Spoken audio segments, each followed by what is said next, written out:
ada semua. Apalagi yang masih kurang? Mana ijazahmu?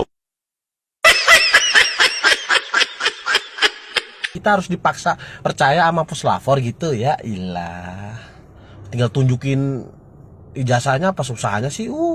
Ada apa enggak? Gitu doang ijazahnya mah. Aib bagi kita atau memang ini ibaratnya saya punya kemaluan nggak perlu diperlihatkan lagi gitu. Jadi kita tutup aja kan gitu harusnya. Jadi artinya kita ini EQ Indonesia ini jangan di bawah spanse juga gitu. Nggak boleh juga kita bodoh-bodoh amat gitu loh. Masalah ijazah harus sampai ke bareskrim gitu.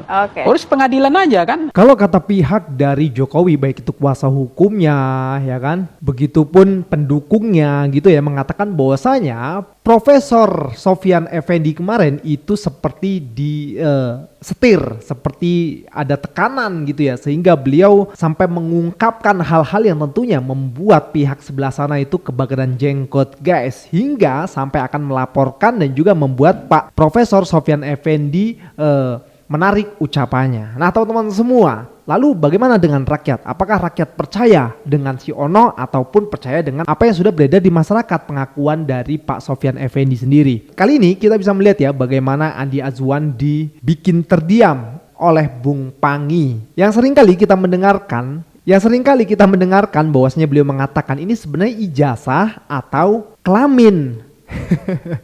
Kedengarannya agak aneh sih, tapi memang kocak guys. Kok sulit banget buat dikeluarkan gitu. Lalu rakyat harus percaya, sementara belum lihat juga aslinya kayak mana gitu. Ini sesuatu hal yang sangat aneh. Kita lihat videonya. Juga ratingnya ada, lampunya ada, nomornya ada, semuanya ada. Yang harus komplit kalau ini naik. SIM-nya juga ada sini, ya, supaya komplit semua, supaya tahu. SIM-nya ada, ini SIM ada. Kemudian BPKB ada, ya kan? Lengkap. STNK ada. Helm sebentar lagi dipakai. Sertifikat uji juga ada semua. Apalagi yang masih kurang? Mana ijazahmu?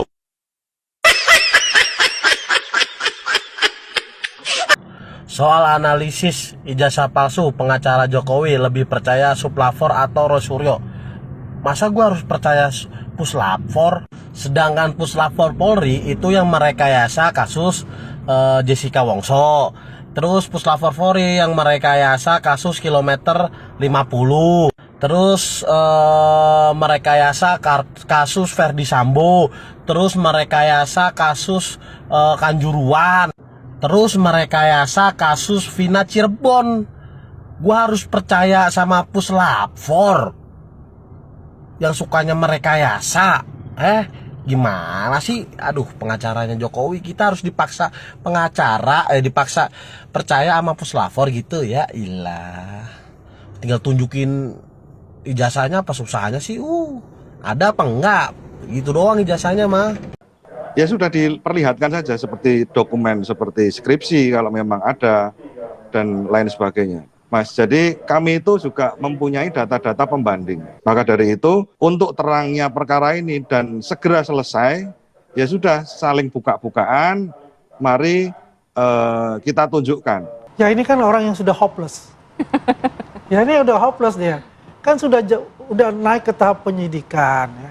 Jadi apa yang dilakukan itu adalah, kembali lagi saya bilang, apa sih yang mau dicari? Kenapa kita nggak tunggu aja itu di pengadilan seperti itu?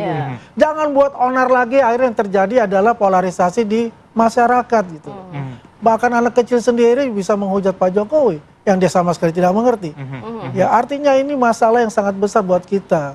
Ya dalam artinya bagaimana kita ini seperti diadu domba pada hal-hal seperti ini gitu. Bagaimana bisa seorang yang tidak bersalah kemudian diadili? Nah ini kan uang aslinya saja tidak pernah ditunjukkan.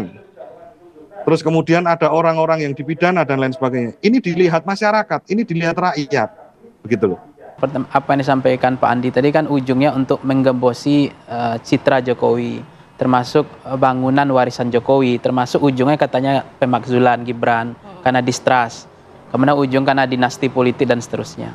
Itu kan persepsi, itu boleh saja kan. Nah, persepsi lain juga mencermati bahwa ada ketidakadilan secara politik yang disampaikan oleh Pak Andika, bahwa ada orang yang pernah dan itu nggak boleh dilupakan karena kita bangsa pemaaf dan pelupa kan, orang dipidana tanpa ada kejelasan ijazahnya asli atau tidak. Nah itu menurut saya juga nggak fair.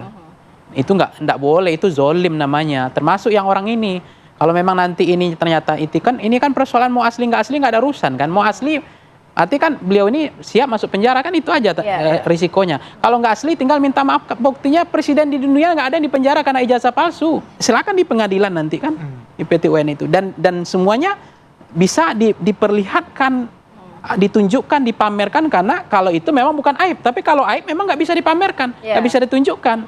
Inilah yang kemudian menjadi tantangan challenge kita ke depan sebagai negara hukum, bukan negara kekuasaan. Selama UGM-nya masih memverifikasi bahwa itu valid dan itu ijazah itu benar, itu selama itu kan lebih rumit, komplit di pengadilannya rumit, termasuk saya juga kritik Bareskrim ngurus ijazah kan ada di Indonesia cuma ada. Ada kan itu PT UN ranahnya.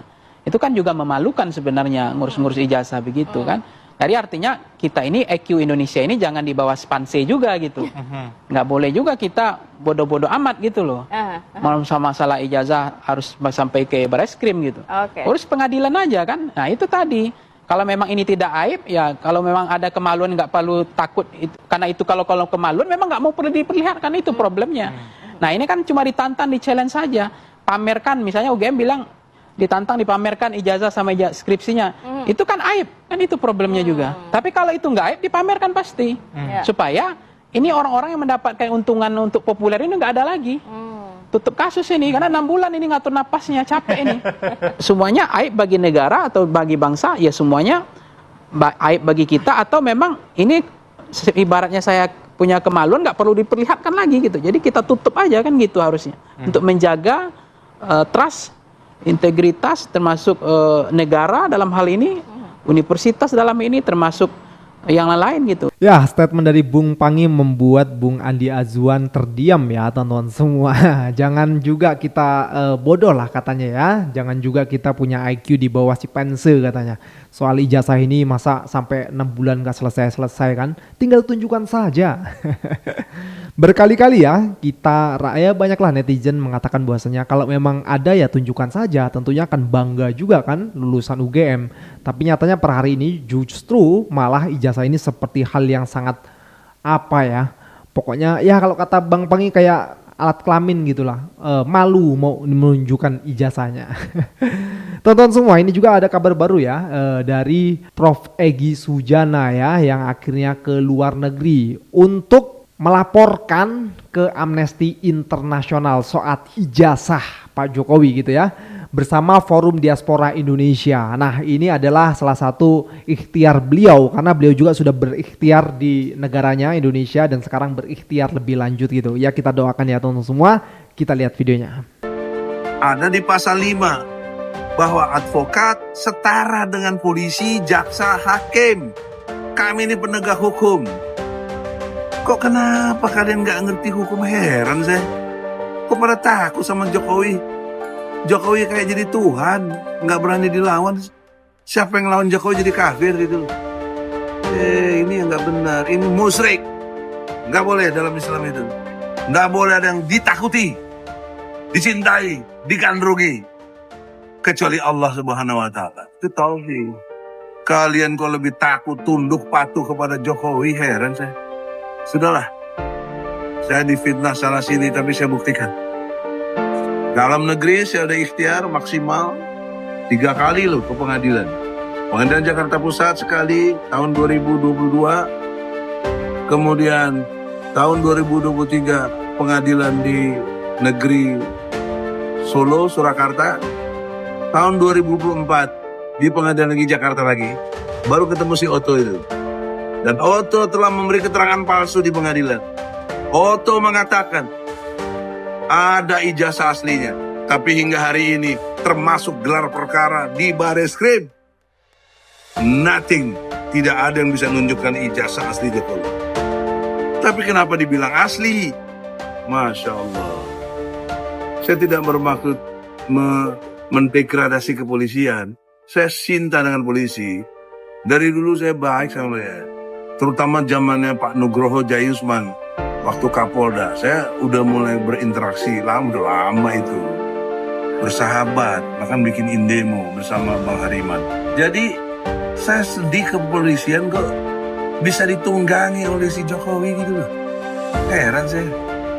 Segitu besar institusinya, kok takut sama Jokowi?